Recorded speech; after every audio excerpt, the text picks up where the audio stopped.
और क्या भगवान आज भी अपने भक्त के लिए धरती पर क्या एकनाथ जी जान पाए थे कि हमारी सेवा में भगवान विराजमान है? नहीं जान पाए थे ना। जब भगवान ने किसी भक्त ने भगवान ने बहुत विनय की, मुझे आप दर्शन दीजिए, भगवान ने कहा कि मैं एकनाथ जी की सेवा में हूं। क्या नाम था?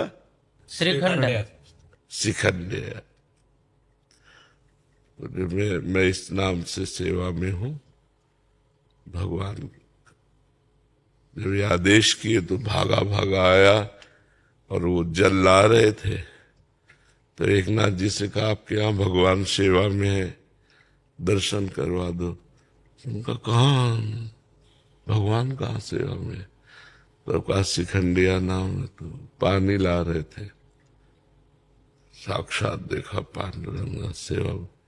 कई वर्ष सेवा में थे, एकनाथ जी जान थोड़ी पाए। भगवान जब जनाए तो जान पाए। अब हम तो इतना ही मानते हैं कि सब रूपों में भगवान ही सेवा कर रहे हैं। जो रूप है वो सब भगवान के हैं, और इनमें से कौन भगवान है हमें कैसे पता चलेगा जब तक जनाएंगे नहीं, है नहीं? तो भगवान प्रतिपल अपने भक्तों की सेवा में रहते हैं। जैसे भक्त भगवान की सेवा में रहता है, ऐसे भगवान छुप करके अपने वेश को छिपा करके अपने भक्तों की सेवा में रहते हैं। इसलिए भक्तों की सेवा से बहुत जल्दी भगवान की प्रसन्नता प्राप्त की जा सकती है।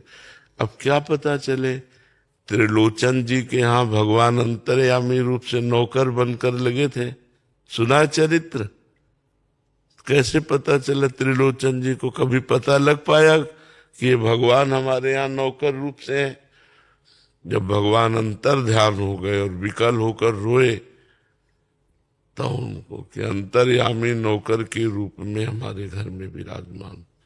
ओह, तो भगवान ऐसे भगवान बन के आएंगे तो कोई भक्त सेवा लेगा क्या?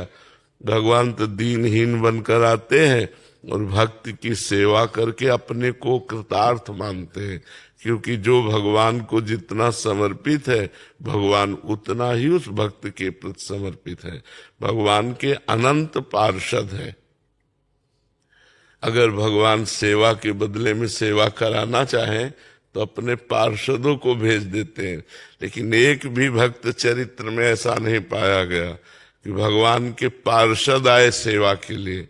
स्वयं भगवान आए, स्वयं पग चापू और सेज बिछाओ, नौकर बनो हजाम, हाकू बैल बनो गडवारो, बिना तन ख्वारथवान, यही तो मेरे मन में ठनी।